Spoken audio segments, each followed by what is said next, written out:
Hello friends, Shashi Agarwal channel के अंदर मैं डॉक्टर शशि अग्रवाल आप सबको वेलकम करती हूँ। और आज का जो हमारा टॉपिक है that is a very significant topic जो कि बहुत ही इम्पॉर्टेंट है और जिसके अंदर क्या है कि क्वेश्चन हमेशा आता ही आता है। और ये जो टॉपिक है मैक्रो इकोनॉमिक स्टूडेंट्स के लिए जो नेट की तैयारी कर रहे हैं उनके लिए इम्पॉर्टेंट है, जो प्रिंसिपल ऑफ इकोनॉमिक स्टडी करते हैं उनके लिए भी ये इम्पॉर्टेंट है।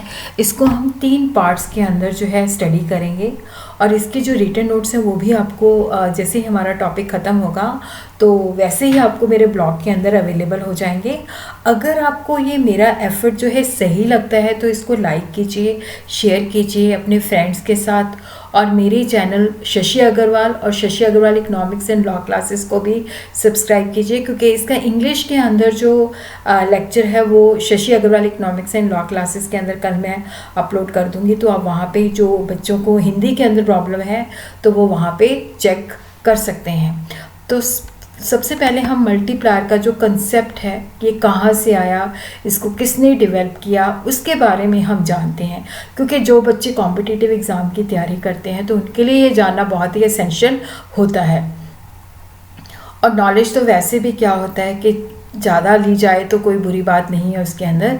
तो जो मल्टीप्लायर का कंसेप्ट है ये मैथ से आया है। मल्टीप्लायर मैथमेटिक्स के अंदर क्या होता है कि जैसे 10 को 2 के साथ मल्टीप्लाई कर दो तो 20। तो मल्टीप्लायर जो है मैथमेटिक्स के अंदर that number which is multiplied by another number. तो यहाँ पे जो मल्टीप्लायर का कंसेप्ट है इसको सबसे पहले यूज़ किया था RF कान ने, और उनका जो मल्टीप्लायर है that is known as employment multiplier. Keynes ने जो मल्टीप्लाई डेवलप किया that is called investment multiplier, और उनकी जो बुक थी उसके अंदर general theory of employment, interest and money. तो इन्वेस्टमेंट मल्टीप्लायर जो है relate to change income to the change in investment. When the level of investment increases, the level of income is many more time. तो इसको हम एक story से understand करते हैं कि जैसे मान लो मुझे जो है मेरे को जॉब मिल जाती है, कहीं पे कोई फैक्ट्री लगती है तो वहाँ पे मुझे जॉब मिल जाती है, तो वहाँ से मेरी इनकम जनरेट होती है। अब वहाँ पे मुझे मान लो 10,000 मिलता है तो मैं बाज़ार के अंदर जाती हूँ, मैं वहाँ पे 8,000 खर्च कर देती हूँ। तो जो मैंने खर्च किया है वो दूसरे की इनकम हो जाएगी तो वो भी खर्च करेगा, तो वो तीसरे की इनकम हो जाएगी तो वो भी खर्च करेगा। तो इस तरह क्या है कि जो हम निवेश करते हैं उसके वजह से क्या होता है कि इनकम जो है कई गुना इंक्रीज़ होती है। जैसे हम पत्थर फेंकते हैं पानी के अंदर तो कितने सारे बबल्स बाहर आते हैं, तो इसी तरह ही जब हम इकोनॉमी के अंदर भी मेक द इन्वेस्टमेंट तो इनकम जो है कई गुना इंक्रीज़ होती है।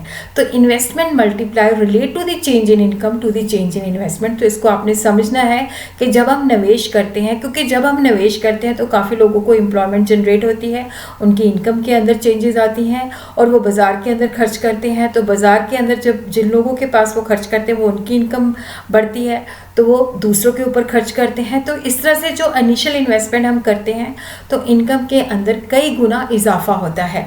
Investment multiplier relate to the change in income to the change in investment, कि यहाँ पे हम जो निवेश के अंदर चेंजेस करते हैं तो उसके अंदर इनकम के अंदर कितनी गुना चेंजेस आती है, डैट इन्वेस्टमेंट मल्टीप्लायर जो है स्टडी करता है कि कितने गुना चेंजेस आती है। When the level of investment increases, जब हम निवेश की मात्रा को इंक्रीज करते हैं तो लेवल ऑफ इनकम के अंदर कई गुना जो है इंक्रीज होती है। और उसी तरह ही हम देखते हैं कि ये केन्स की जो थ्योरी है इनकम, आउटपुट और एम्प्लॉयमेंट, उसके अंदर इसका बहुत ही इम्पॉर्टेंट रोल है, इम्पॉर्टेंट कंसेप्ट है। तो ये कंसेप्ट जो है किसके साथ डील करता है, जब हम निवेश के अंदर, इन्वेस्टमेंट के अंदर जब चेंजेस करते हैं तो इनकम के अंदर कितनी चेंज आती है उसको ये मेयर करता है। जब हम इन्वेस्टमेंट को इंक्रीज करते हैं तो definitely there is also increase in income, but increase in income is not exactly the same as increase in investment, rather many times more than increase in the investment. क्योंकि जैसे मैंने आपको बताया कि जैसे मुझे कहीं जॉब मिलती है, जैसे हम कोई फैक्ट्री लगाते हैं उसके अंदर लोगों को एम्प्लॉयमेंट जनरेट होती है, या उनके अंदर फैक्ट्री लगाने के साथ हमें कई चीज़ों की ज़रूरत पड़ती है, तो वो हम जब खरीदते हैं तो वो दूसरों की इनकम हो जाती है तो वो और चीज़ों की डिमांड करते हैं। तो इस तरह से जो हम इकोनॉमी के अंदर निवेश करते हैं तो उससे कई गुना इनकम जो है इंक्रीज होती है। और उसी तरह हम देखते हैं कि जो केन्स का इन्वेस्टमेंट, ये आपने ध्यान रखना है कि जो केन्स ने कहा था that was the investment multiplier, के इन्वेस्टमेंट में चेंज होने से इनकम के अंदर कितनी गुना चेंजेस होती है। Investment multiplier tells us when there is a increment of aggregate investment, income will increase by an amount which is k times the increment of investment। इसको हम थोड़ा सा सिंपल भाषा के अंदर समझते हैं, तो फिर मैं उस डेफिनेशन पे आती हूँ। k जो है डेट इज द मल्टीप्लायर। तो यहाँ पे हम देखते हैं कि ये डेल्टा आई क्या है, चेंज इन इन्वेस्टमेंट। तो चेंज इन इन्वेस्टमेंट जो है वो इनकम को कितने गुना इंक्रीज होती है। जैसे मान लो हमने निवेश किया है 1000 बट इनकम हमारी इंक्रीज हुई है 10,000, तो यहाँ पे हमने 10,000 को 1000 से डिवाइड कर दिया तो वो 10 गुना हो गया कि 10 गुना इंक्रीज हुई है। तो जो इन्वेस्टमेंट मल्टीप्लायर है वो हमें बताता है कि जब इन्वेस्टमेंट के अंदर चेंजेस होती है तो इनकम के अंदर कितनी चेंजेस होती है, वो हमें इन्वेस्टमेंट मल्टीप्लायर बताता है कि कितने गुना। अब जैसे 10,000 को हमने 1000 से डिवाइड किया तो डेफिनेटली दैट इज 10 टाइम्स। तो यहाँ पे k जो है 10 टाइम्स, कि हमने 1000 निवेश किया तो 10 गुना इनकम जो है इंक्रीज हुई है। ये रेशो है जो हम मल्टीप्लायर की बात करते हैं। मल्टीप्लायर जो है k है। यहाँ पे देखो जो डेल्टा आई है that is the change in investment, delta Y जो है that is the change in income, और k जो है डेट इज द मल्टीप्लायर। और यहाँ पे जब हम मल्टीप्लायर को मेयर करते हैं तो that is the ratio between the change in income and due to change in investment. Multiplier वो नंबर है जब हम अमाउंट ऑफ इन्वेस्टमेंट के साथ जब हम मल्टीप्लाई करते हैं। जैसे वहाँ पे हमने 10 टाइम्स 1000 को हमने 10 के साथ मल्टीप्लाई किया तो वहाँ पे इनकम हमारी 10,000 से इंक्रीज हुई है। तो वो हमें बताता है multiplier is the number which when multiplied by the amount of investment tells us of the ultimate increase in income due to the increase in investment. कि जैसे हमने 1000 निवेश किया था और k की मात्रा जो है 10 टाइम्स है तो 10 इंटू 1000, तो 1000 निवेश करने से हमें 10,000 इनकम की इंक्रीज हुई है। तो इसको हम ग्राफिकली इस तरह से भी जो है स्टडी कर सकते हैं कि जैसे यहाँ पे देखो जब हमने इन्वेस्टमेंट के अंदर चेंजेस की तो डेफिनेटली इनकम के अंदर चेंजेस आई। जब हमारी इनकम चेंज होती है तो हमारी कंजम्पशन भी चेंज होती है। तो चेंज इन कंजम्पशन होती है तो क्योंकि जब हम खर्चा करते हैं तो दूसरे की इनकम होती है, तो उस तरह से इनकम के अंदर भी चेंजेस आती हैं। तो इस तरह से जो है हम मल्टीप्लायर को जो है ग्राफिकली स्टडी कर सकते हैं कि जब हम निवेश के अंदर चेंजेस करते हैं तो वो कितने गुना जो है इनकम के अंदर चेंजेस लाता है। अब हम इसकी डेफिनेशन जो है उसको हम स्टडी करते हैं। कुरहारा ने कहा है कि multiplier is the ratio of change in income due to the change in investment delta Y divided by delta I. Dillard ने कहा investment multiplier is the ratio of change in income to given increase in the investment. I think ये बात अब आपको clear होगी कि जब हम निवेश करते हैं, निवेश के अंदर चेंजेस लाते हैं, निवेश के अंदर तब्दीली लाते हैं तो इनकम के अंदर कितनी गुना चेंजेस होती है वो मल्टीप्लायर मेयर करता है। तो मल्टीप्लायर का अर्थ होता है change in income due to change in initial investment. तो इसको हम इस तरह से जो है k is equal to delta Y divided by delta I that is the change in investment, delta Y जो है that is the change in income. और उसी तरह हम देखते हैं कि साइज ऑफ द मल्टीप्लायर, कि जो मल्टीप्लायर है वो उसका साइज किस पर डिपेंड करता है। Larger the marginal propensity to consume the larger is the multiplier. कि देखो यहाँ पे क्या है कि जितना मल्टीप्लायर जो है वो तभी बड़ा होगा अगर हमारी consumption marginal propensity to consume जो है डेट इज कि जब हमारी इनकम के अंदर चेंजेस होती है तो हमारी कंजम्पशन के अंदर कितनी चेंजेस होती है उस रिलेशन को मेयर करता है delta C divided by delta Y. तो जितनी एमपीसी ज़्यादा होती है अगर हमारी इनकम के अंदर चेंजेस आई है और अगर हमारी मार्जिनल प्रोपेंसिटी टू कंज्यूम जो है ज़्यादा होती है तो मल्टीप्लायर भी ज़्यादा होता है। और अगर हमारी मार्जिनल प्रोपेंसिटी टू सेव जो होती है वो ज़्यादा होती है तो साइज़ ऑफ द मल्टीप्लायर जो होता है वो कम होता है। अगर मैंने पैसे कमाए उसको ट्रंक में रख दिए तो मार्केट में तो मैं गई नहीं, तो चीज़ों की डिमांड नहीं बढ़ी तो लोगों की इनकम नहीं इंक्रीज़ हुई, तो डेफिनेटली वहाँ पे मल्टीप्लायर कम होगा। बट अगर मुझे पैसे मिलते हैं, मैं साथ के साथ इकोनॉमी के अंदर हमें इनकम मिलती है तो हम साथ के साथ बाजार भागते हैं, खर्चते हैं, तो उससे क्या होता है कि इकोनॉमी के अंदर चीज़ों की डिमांड और बढ़ती है। तो वहाँ पर इनकम के अंदर जो चेंजेस होती हैं वो बहुत ज़्यादा होती है। ज़्यादा मार्जिनल प्रोपेंसिटी टू कंज्यूम होगा तो मल्टीप्लायर भी ज़्यादा होगा। अगर हमारी सेविंग की प्रवृत्ति ज़्यादा है तो मल्टीप्लायर कम होगा। और higher the marginal propensity to consume greater is the size of the multiplier, क्योंकि अब एक व्यक्ति का जो खर्चा है वो दूसरे की इनकम है, और जब उसको इनकम होती है तो वो भी खर्चा करता है, वो तीसरे की इनकम हो जाती है। तो इस तरह से ये प्रवृत्ति चलती रहती है। और जब हमें इनकम मिलती है, जैसे मान लो मेरी इनकम 10 से 20 हो गई, तो वहाँ पे अगर क्या है कि मेरी एमपीसी भी ज़्यादा हो जाती है और मैं सेविंग कम करती हूँ, तो डेफिनेटली मल्टीप्लायर का साइज जो होता है ज़्यादा होता है। क्योंकि जब एग्रीगेट कंजम्पशन जो होती है उसके अंदर काफ़ी ज़्यादा चेंजेस आती हैं, वो एमपीसी वहाँ पे ज़्यादा होता है, तो मल्टीप्लायर का साइज़ भी जो है ज़्यादा होता है।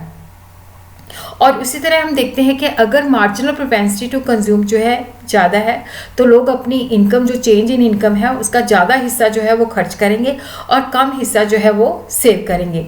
तो उसी तरह क्योंकि जब हम खर्चते हैं बाज़ार के अंदर, जब मैंने कोई चीज़ खरीदी देखो, तो डेफिनेटली मेरे लिए वो खर्चा है, दूसरे के लिए इनकम है। जब उसको इनकम होती है तो वो भी खर्च करता है, तो वो दूसरे की इनकम को बढ़ाता है। तो जब हमारी मार्जिनल प्रोपेंसिटी टू कंज्यूम ज़्यादा होती है तो definitely size of the multiplier is also large. और ये प्रोसेस तब तक चलता रहता है जब तक कि consumption expenditure fall to zero. Multiplier जो है वो डिपेंड करता है साइज ऑफ द एमपीसी। यहाँ पे मल्टीप्लायर और मार्जिनल प्रोपेंसिटी टू कंज्यूम के बीच में सीधा संबंध है। वैल्यू ऑफ द मल्टीप्लायर जो होती है वो एमपीसी के ऊपर डिपेंड करती है। अब हम देखते हैं, अब देखो मल्टीप्लायर का फार्मूला हमें पता है, delta Y divided by delta investment. और ये भी बात हमें पता है कि कंजम्पशन प्लस इन्वेस्टमेंट, क्योंकि एग्रीगेट डिमांड के दो चीज़ें होती हैं, कंजम्पशन प्लस इन्वेस्टमेंट। और ये भी हमें पता है कि जब इनकम चेंज होती है तो कंजम्पशन भी चेंज होती है प्लस चेंज इन इन्वेस्टमेंट। तो अब हम क्या करते हैं कि देखो जो चेंज इन इन्वेस्टमेंट है that is equal to the change in income divided by the minus by change in consumption. तो यहाँ पे हम देखते हैं कि पूरी इक्वेशन के अंदर जब हम ये डेल्टा आई की जो वैल्यू यहाँ पे हमने कैलकुलेट की है, ये डेल्टा जो delta change in investment is equal to change in consumption minus change in consumption. तो यहाँ पे हम ये वैल्यू जो है इसके अंदर डाल देते हैं। अब क्या करते हैं कि इस इक्वेशन को हम ऊपर भी और नीचे भी जो है पूरी चीज़ों को डेल्टा वाई से डिवाइड कर देते हैं। तो यहाँ पे ये 1 आ जाता है, तो यहाँ पे ये 1 और ये जो है एमपीसी आ जाती है। तो यहाँ पे के जो है that is the reciprocal of the marginal propensity to save.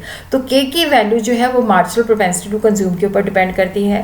देखो अगर मार्जिनल प्रोपेंसिटी टू कंज्यूम जो है हमारा 3/4 है तो यहाँ मल्टीप्लायर की वैल्यू जो है 4 है। अगर ये हाफ है तो यहाँ पे क्या है कि ये मल्टीप्लायर की वैल्यू जो है 2 होएगी। तो जितनी एमपीसी की वैल्यू ज़्यादा होती है उतना ही मल्टीप्लायर का साइज ज़्यादा होता है।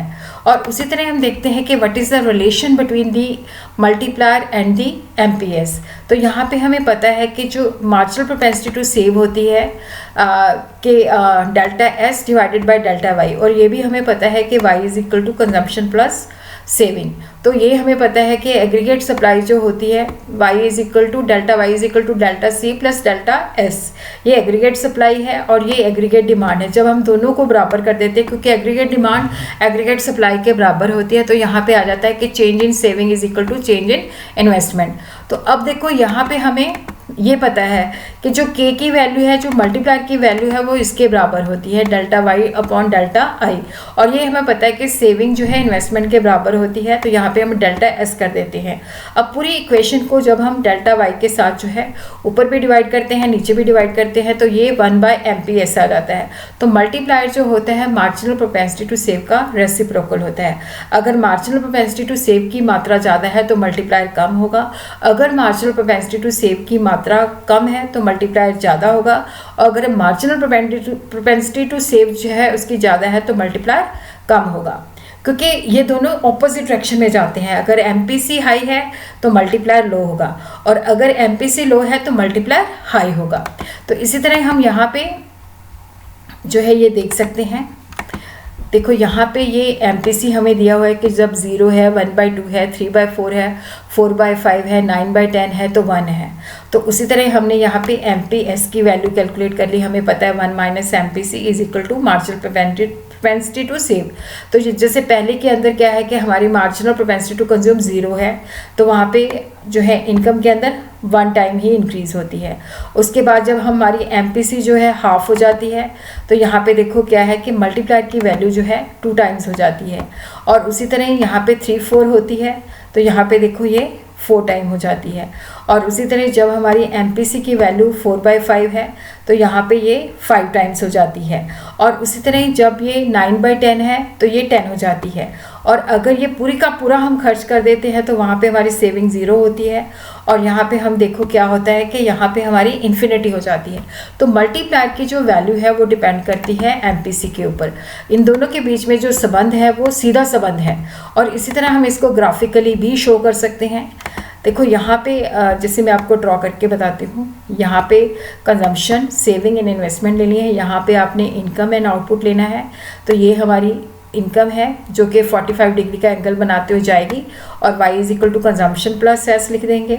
तो ये हमारी जो है कंजम्पशन है। तो यहाँ पे देखो ये हमारा जो है इतनी इनकम का लेवल है। और उसी तरह जब हमारी कंजम्पशन जो होती है, अब देखो यहाँ पे ये चेंज इन इन्वेस्टमेंट है। तो यहाँ पे हम देखते हैं कि इनकम के अंदर जो इंक्रीज़ हुई है वो कई गुना हुई है। जब आप बनाओगे तो उससे आपको ज़्यादा क्लैरिटी हो जाएगी थोड़ी सी, वहाँ पे थोड़ी सी मतलब यहाँ पे देखो कि ये जो इन्वेस्टमेंट के अंदर चेंजेस है वो इतनी है, और इनकम के अंदर जो चेंजेस है वो काफ़ी गुना है। और उसी तरह हम देखते हैं कि MPC जब ज़्यादा होती है तो मल्टीप्लायर भी ज़्यादा होता है, जब MPC डाउन होती है तो मल्टीप्लायर भी डाउन होता है, जब MPC हाई होती है तो मल्टीप्लायर जो होता है लो होता है, और जब MPC लो होती है तो मल्टीप्लायर भी जो है अप होता है, क्योंकि MPC के साथ जो रिलेशन है इसका रेसिप्रोकल है। अब देखो यहाँ पे क्या है कि अगर हमारा कंजम्पशन कर्व जो है फ्लैट है, तो वहाँ पे क्या होता है कि हमारी MPC जो है कम होती जाती है। तो यहाँ पे हम देखते हैं कि इतनी हमारी इन्वेस्टमेंट के अंदर चेंजेस है, और इसके अंदर कई गुना इनकम के अंदर इंक्रीज़ है। बट जब हम स्टीप कंजम्पशन कर्व के साथ इसको चेक करते हैं, तो वहाँ पे जो इनकम के अंदर चेंजेस है वो कई गुना जो है होती है। तो यहाँ पे हम देखते हैं कि जो हमारा स्टीप कंजम्पशन कर्व होता है, वहाँ पे हमारी जो MPC है डैट गोज ऑन इंक्रीजिंग, तो उससे क्या होता है कि हमारी जो इनकम है उसके अंदर कई गुना जो है इंक्रीज़ होती है। अब हम देखते हैं कि व्हाट आर दी जो मल्टीप्लायर है इसकी अजम्पशंस क्या है। कि देखो यहाँ पे हम ये अजम्पशन लेके चलते हैं कि जो मार्जिनल प्रोपेंसिटी टू कंज्यूम है ये कांस्टेंट होती है, और यहाँ पे जो इंड्यूस्ड कंजम्पशन होती है वो इंड्यूस्ड इन्वेस्टमेंट की वजह से नहीं होती। तो यहाँ पे कंज्यूमर गुड जो होती है सफिशेंट अवेलेबल होती है, और ये जो इकॉनमी है ये क्लोज्ड इकॉनमी है, इसका बाहरी दुनिया के साथ कोई संबंध नहीं है। तो यहाँ पे कंज्यूमर गुड जो होती हैं सफिशेंटली अवेलेबल होती हैं, और less than full employment level जो है इकॉनमी के अंदर एग्जिस्ट करता है, और इकॉनमी के अंदर हम कंटिन्यूसली इन्वेस्टमेंट करते रहते हैं और गवर्नमेंट की कोई इंटरफेरेंस नहीं होती। और यहाँ पे कंज्यूमर गुड्स इंडस्ट्री के अंदर हमारे पास सरप्लस होती है। और उसी तरह क्या होता है कि जब हमारी इंक्रीज इनकम होती है, तो जो क्योंकि कंज्यूमर गुड्स अवेलेबल होती हैं, सरप्लस कैपेसिटी होती है, तो हम उसको फुर्तीली के साथ जो है पूरा कर सकते हैं, और जो प्राइसेस होती हैं वो स्टेबल होती हैं।